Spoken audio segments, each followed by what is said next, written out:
Hello friends, welcome to the channel physio Anjana.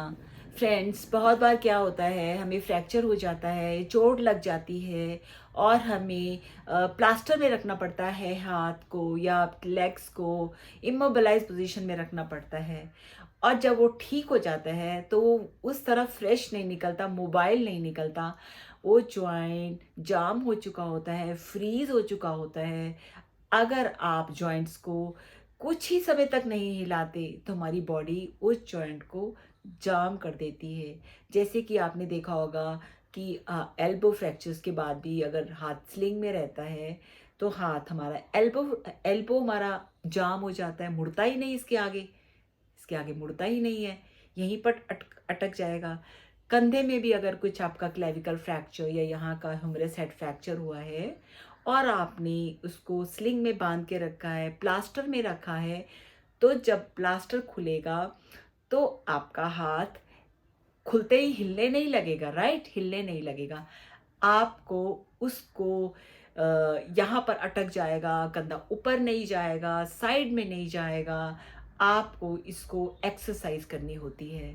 इसी तरह कंधे, अगर आपके नी फ्रैक्चर्स हैं, एंकल फ्रैक्चर हैं, एंकल को भी बांध दिया गया है फ्रैक्चर्स होने की वजह से, मेटाटार्सल हड्डियाँ रहती हैं पैर की, तब आपका पैर नहीं हिलेगा, वहीं पर अटक जाएगा। हर जॉइंट के साथ है, it's not with her joint. Knee भी स्टिफ हो सकता है, अटक जाएगा, मुड़ेगा ही नहीं। नी को अगर घुटने को मोड़ने की कोशिश करेंगे तो नी बेंडिंग नहीं होगी। उंगलियों में भी अगर फ्रैक्चर हो गया है, ये छोटी छोटी बोन्स रहती हैं, इनमें फ्रैक्चर हो गया, मेटाकार्पल बोलते हैं। मेटाकार्पल में यहाँ पर रहती है लंबी लंबी कार्पल्स बोन्स रहती है, वहाँ फ्रीज हो गया तो आपका हाथ मुड़ेगा नहीं, ठीक है, मुट्ठी नहीं बंद कर पाएंगे। तो इसमें आपको जो करना होता है, बोला जाता है आप एक्सरसाइजेस कीजिए, फिजियोथेरेपी कीजिए, एक्सरसाइजेस कीजिए।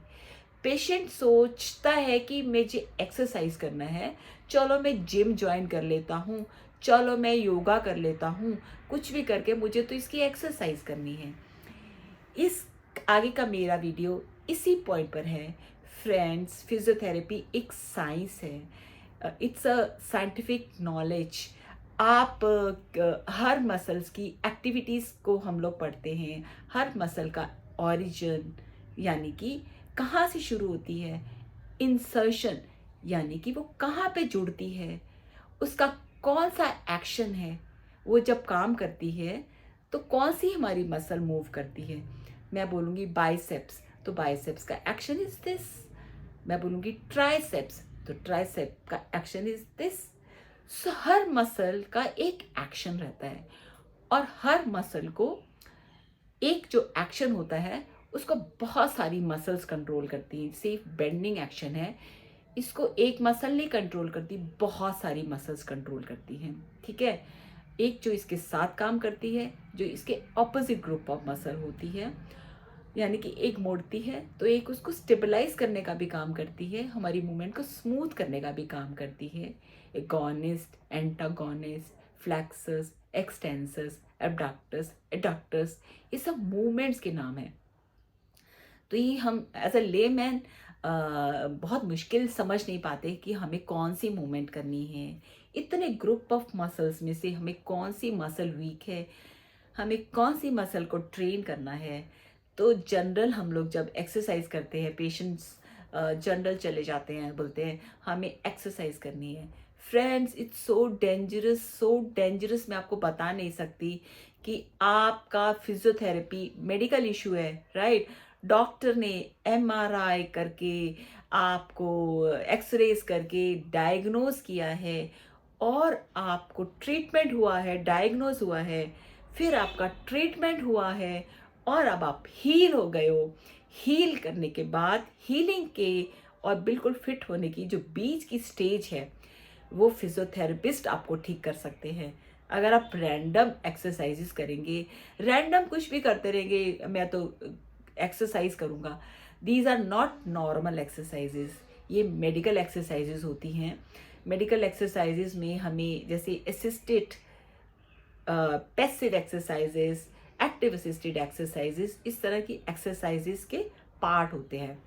हमें 0 ग्रेड से 5 स्टेज तक पेशेंट को लेके जाना होता है।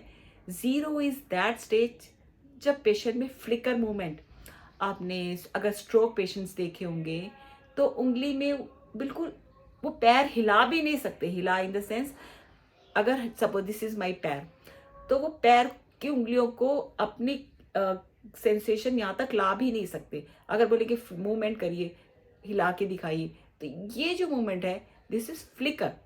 फ्लिकर इससे भी कम, ये फ्लिकर है, इससे भी कम, यानी कि हरकत, जरा सी हरकत। इस मूवमेंट से पेशेंट को मूवमेंट के फेस पे लाना, फिर पेशेंट की ग्रिपिंग, मूवमेंट लाना, एंटी ग्रेविटी करना, यानी कि पहले तो बिना ग्रेविटी के साथ असिस्टेड ग्रेविटी एक्सरसाइजेस, फिर अगेंस्ट द ग्रेविटी, यानी कि जब हमारी ग्रेविटी हमारी अगेंस्ट एक्शंस करती है, जब हमारी ग्रेविटी हमें रेजिस्ट कर रही है मूवमेंट, ठीक है, रोक रही है, एक में है तो ग्रेविटी हमारी सहायता कर रही है और एक में हमें रोक रही है। इन चीज़ों को common person as a exercise नहीं समझ पाते।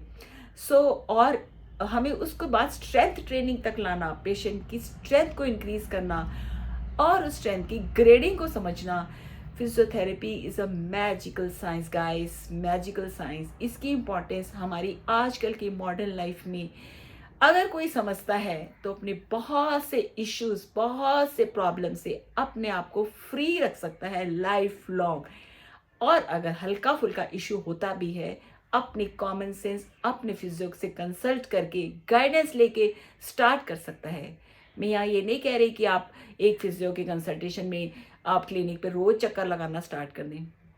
आपको अपनी साइंस, अपनी बॉडी को समझना है और थेरेपिस्ट से अपनी चीज़ों को समझना है कि कौन सी ग्रेड की आपको एक्टिविटी करनी है। आप एक्सरसाइज समझिए और उन एक्सरसाइज को कीजिए।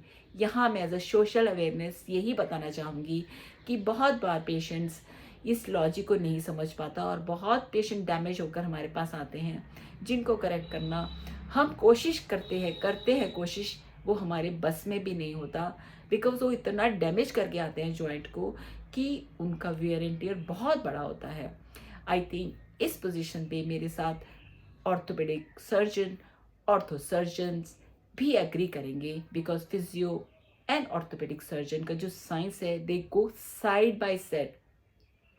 अगर कोई ऑर्थोपेडिशियन प्रोसीजर करते हैं, फिजियोथेरेपी एंड ऑर्थोपेडिशियन कंबाइन करके उस सर्जरी को सक्सेस देती है, जैसे कि टोटल नी रिप्लेसमेंट, TKR बोलते हैं, जिसमें नी रिप्लेस किया जाता है। उसमें अगर ऑर्थोपेडिशियन सर्जन ने नी काट के उसमें नया नी डाल दिया, इम्प्लांट डाल दिया, बट एज अ फिजियो ने उसको एक्सरसाइज की ग्रिपिंग को एनहेंस नहीं किया, उनकी स्ट्रेंथ ट्रेनिंग, उनकी गेट ट्रेनिंग, चलना प्रॉपर नहीं हुआ, तो वो ऑपरेशन कभी भी सक्सेसफुल नहीं होगा।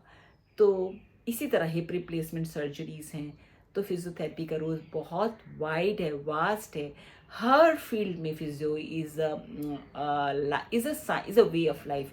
आप जब बच्चा पैदा होता है, नियोनेटल फिजियोथेरेपी होता है, बच्चा पैदा हुआ है उस समय फिजियो, जीरियाट्रिक जब इंसान बहुत बड़ा हो जाता है और उसकी अपने इश्यूज होते हैं, जीरियाट्रिक फिजियोथेरेपी, एंड एंटीनेटल, यानी कि जब बच्चा पैदा होने वाला होता है, लेडीज़ को, फीमेल्स को गायनी में, प्रीनेटल, जब पहले बच्चा होने से पहले प्रीनेटल, एंटीनेटल जब चल रहा है, पोस्टनेटल एक्सरसाइजेस, ताकि उनको रीशेप करने में काम आए।